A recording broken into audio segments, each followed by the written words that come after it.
Ce journal vous est offert par le FPI, Fonds des promotions de l'industrie, votre partenaire privilégié pour la réussite de vos projets.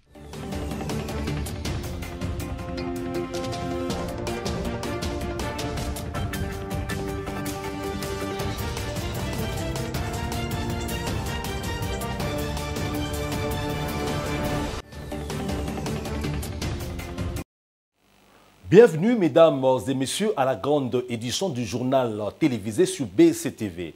En voici les principales informations.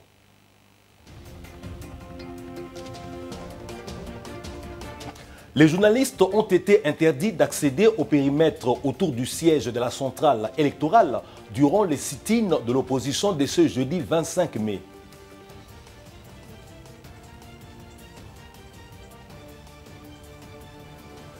C'est ce jeudi 25 mai que les chrétiens kimbanguistes du monde entier ont célébré leur fête de Noël qui symbolise la naissance de Jésus-Christ sur terre.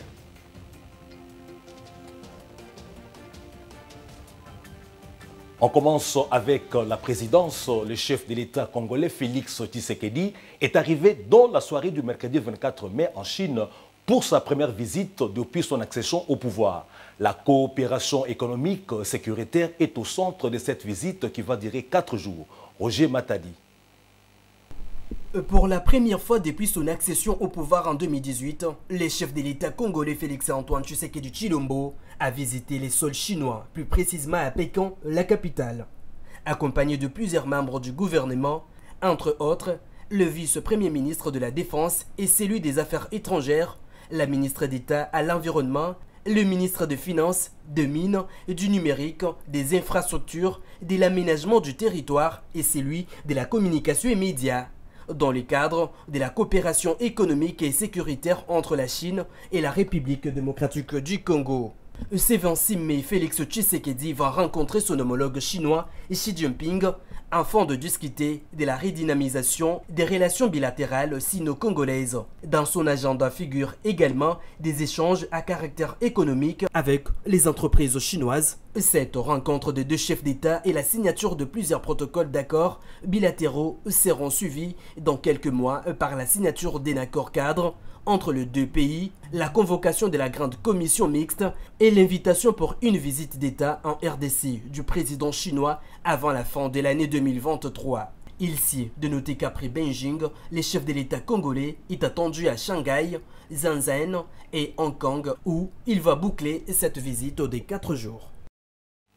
Restons à la présidence de la RDC pour vous dire que le chef de l'État Félix Tshisekedi a échangé sur la situation du pays avec le secrétaire d'État américain aux affaires étrangères Anthony Blinken via un appel téléphonique mercredi 24 mai. Les sujets sécuritaires, politiques et électoraux étaient au centre de leur échange. Suivez. Depuis la République populaire de la Chine où le président Tshisekedi entame une visite d'État. Ce dernier a eu un échange téléphonique le mercredi 24 mai avec le secrétaire d'État américain aux affaires étrangères Anthony Blinken, qui a exprimé sa profonde préoccupation pour les personnes blessées, déplacées par la violence à l'est de la République démocratique du Congo. J'ai appelé Tshisekedi pour exprimer ma profonde préoccupation pour les personnes tuées, blessées, déplacées ou rendues vulnérables par la violence en cours dans l'est de la RDC. J'ai réitéré que toutes les parties doivent respecter les processus de Luanda et de Nairobi, a indiqué le secrétaire d'État américain sur son compte Twitter. Ces échanges ont aussi tourné autour de la vie démocratique de la RDC. Anthony Blinken rappelle que les États-Unis sont actifs au droit du peuple congolais à manifester pacifiquement pour exprimer ses préoccupations et ses aspirations. Le secrétaire d'État américain a aussi mentionné le processus électoral enclenché en RDC. Il a par conséquent réitéré l'engagement des États-Unis à soutenir les élections libres et équitables. Concernant les volets sécuritaires, Anthony Blinken a martelé que son pays, les États-Unis, a encore appelé le Rwanda à mettre fin à son soutien militaire aux terroristes du M23. Parlons de la presse avec les journalistes qui ont été interdits d'accéder au périmètre autour du siège de la centrale électorale durant le sit-in de l'opposition de ce jeudi 25 mai, ce qui fait redouter des pratiques qui rejettent l'instruction de l'opinion dans les murs congolais. Suivez cet éditorial.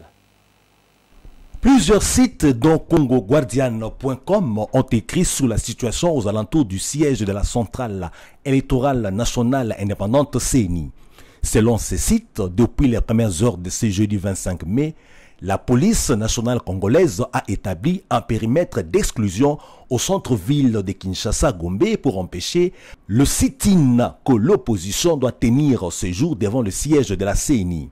Les Kinois lève-tôt ont en effet buté aux barrières érigées sur le boulevard du 30 juin au niveau de l'immeuble Equity BCDC pour empêcher tout trafic vers la gare centrale et donc l'atteinte du siège de la CENI. Les avenues parallèles sont aussi verrouillées et les journalistes arrivés sur les lieux sont interdits de franchir les barrières.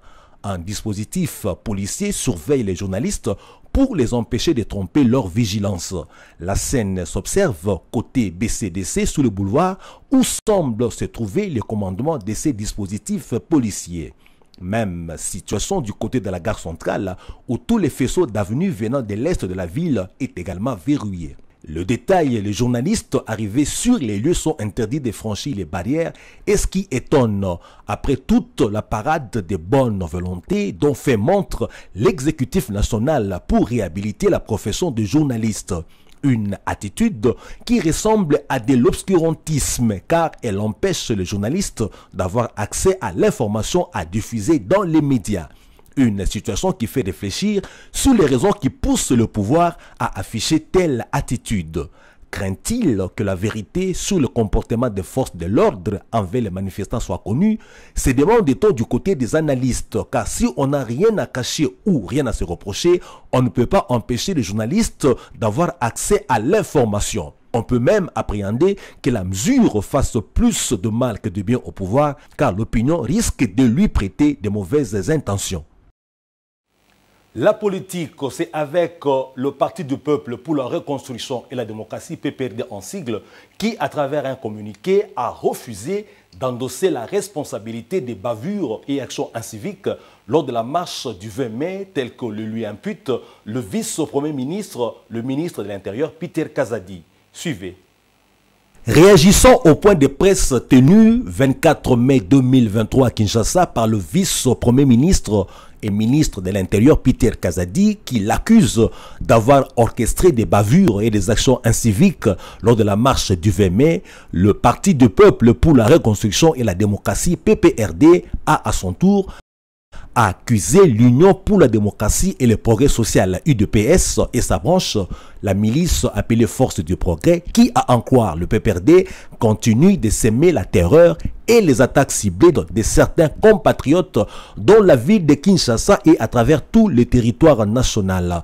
Selon les communiqués signés par Tiben Zakwiza, le secrétaire national adjoint en charge de la communication et médias, nul n'ignore l'existence de cette milice à Kingabwa entretenue par le pouvoir en place.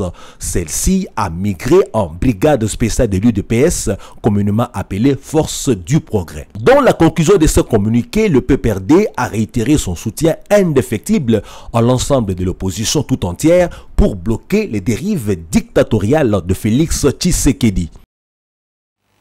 Nous vous l'avons annoncé au sommaire, les chrétiens kimbanguistes du monde entier ont célébré ce jeudi 25 mai la fête de Noël qui symbolise la naissance de Jésus-Christ sur la terre. Une date qui marque aussi la venue au monde du prophète Dialungana Kiangani, fils du prophète Simon Kimbangu. Une fête toujours célébrée au rythme de la traditionnelle fanfare. Jeunette Fika revient sur l'ambiance qui a régné au centre d'accueil de Kassavobu.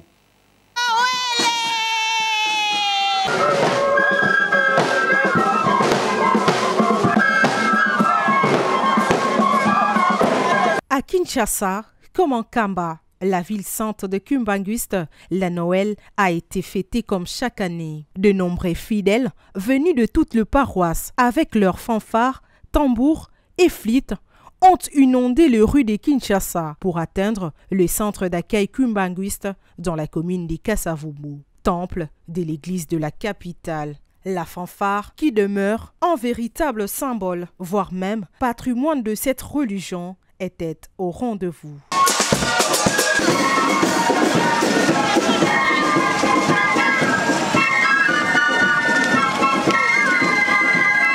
Les fidèles kimbanguistes n'ont pas manqué les mots pour exprimer leur joie en ces jours.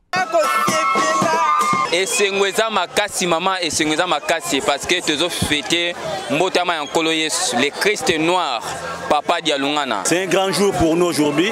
Pour nous, c'est la nativité. Bien que le monde ne le sait pas encore, mais il le saura bien après. Nous sommes venus célébrer la Noël. C'est un peu ça.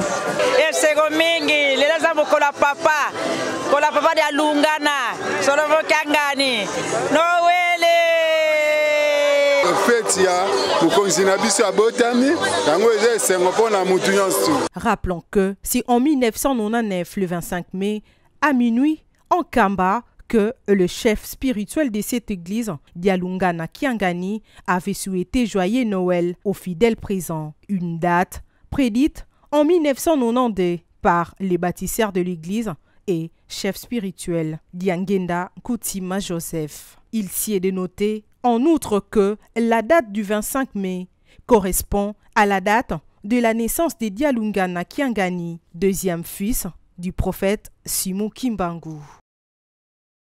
Changeons de registre dans ce journal du 25 mai 1963 au 25 mai 2023, 60 ans déjà depuis que l'Organisation de l'Unité africaine, aujourd'hui Union africaine, a totalisé 60 ans.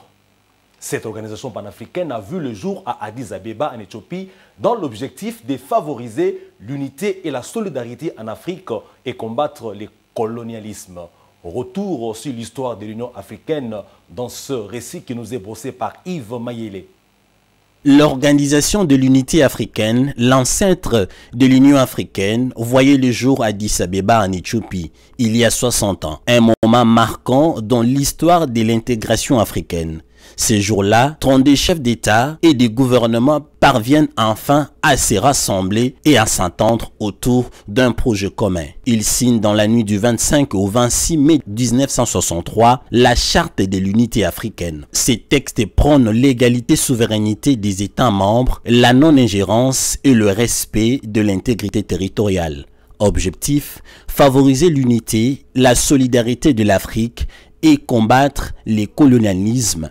Cette première organisation continentale est dotée d'un secrétaire général, les commissaires et d'institutions intergouvernementales. À la tribune, les dirigeants ont cessé durant 2 jours d'appeler à l'unité du continent à l'image d'un Kwame Nkrumah. Le 25 mai, Hubert Mega, président béninois, salue officiellement la naissance de cette nouvelle organisation de l'Union africaine.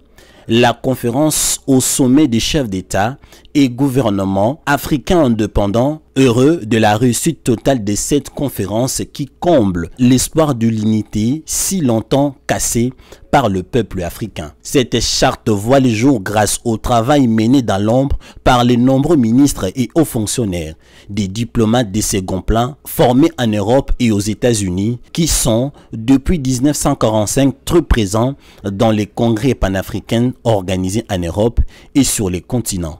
Ces acteurs jouent un rôle central lors des négociations menées durant le jour qui précède l'arrivée des chefs d'État. Certains de ces diplomates poursuivront ensuite leurs actions en faveur de l'intégration africaine. Ça sera notamment le cas des Guinéens Diallo Téni, qui devient en août 1965 le secrétaire général de l'OIA. Ce sommet d'Addis Abeba restera lui dans les annales comme un moment d'unité et de réconciliation entre certains chefs d'État, avec comme temps fort notamment l'accolade entre le Sénégalais Léopold Sédar Senghor et le Malien Modibo Keïta en froid depuis la chute de la Fédération du Mali. Restons en Afrique, cette fois-ci au Soudan, où malgré la trêve théoriquement acceptée par les belligérants, des combats sporadiques continuent d'opposer des forces de soutien rapide à Khartoum et dans plusieurs autres villes de ce pays. Je vous propose de suivre ce reportage de nos confrères de France 24. Dans le ciel de Khartoum, les mêmes nuages de fumée noire, jour après jour. Dans la capitale soudanaise, les combats se poursuivent, malgré une nouvelle trêve censée entrer en vigueur lundi soir. Conséquence, l'acheminement de l'aide humanitaire reste impossible. À Djouba, au Soudan du Sud, les vivres sont chargés dans les avions et les camions en attendant de pouvoir partir. Nous devons envoyer 100 camions au moins à Khartoum, récupérer des gens et ouvrir une partie de la route vers le nord de Bahr el-Ghazal et une partie de la route vers le sud, afin que notre peuple soit évacué en toute sécurité.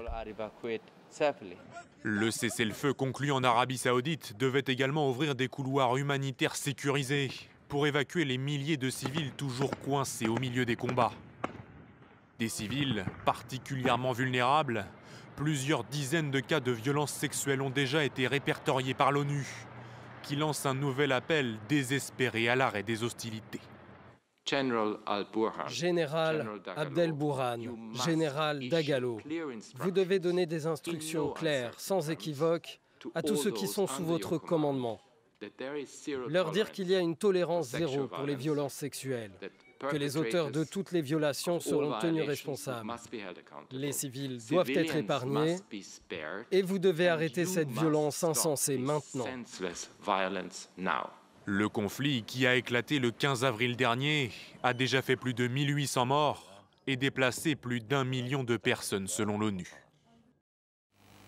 C'est avec cette information de guerre au Soudan que prend fin la grande édition du journal sur BSTV. Mais avant qu'on y soit, nous vous rappelons les titres pour ceux qui nous ont pris en cours.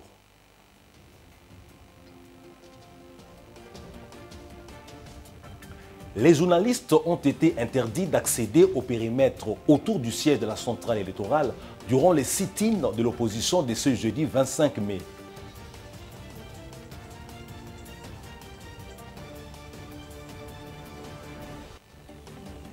C'est ce jeudi 25 mai que les chrétiens kimbanguistes du monde entier ont célébré leur fête de Noël qui symbolise la naissance de Jésus-Christ sur terre.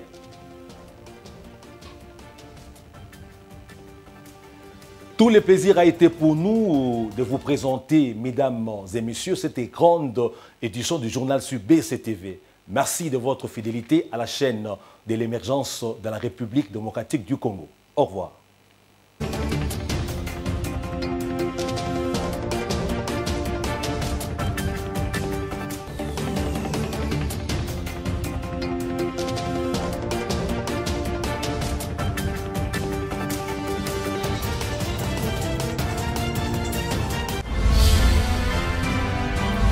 Ce journal vous a été offert par le FPI, Fonds de promotion de l'industrie, votre partenaire privilégié pour la réussite de vos projets.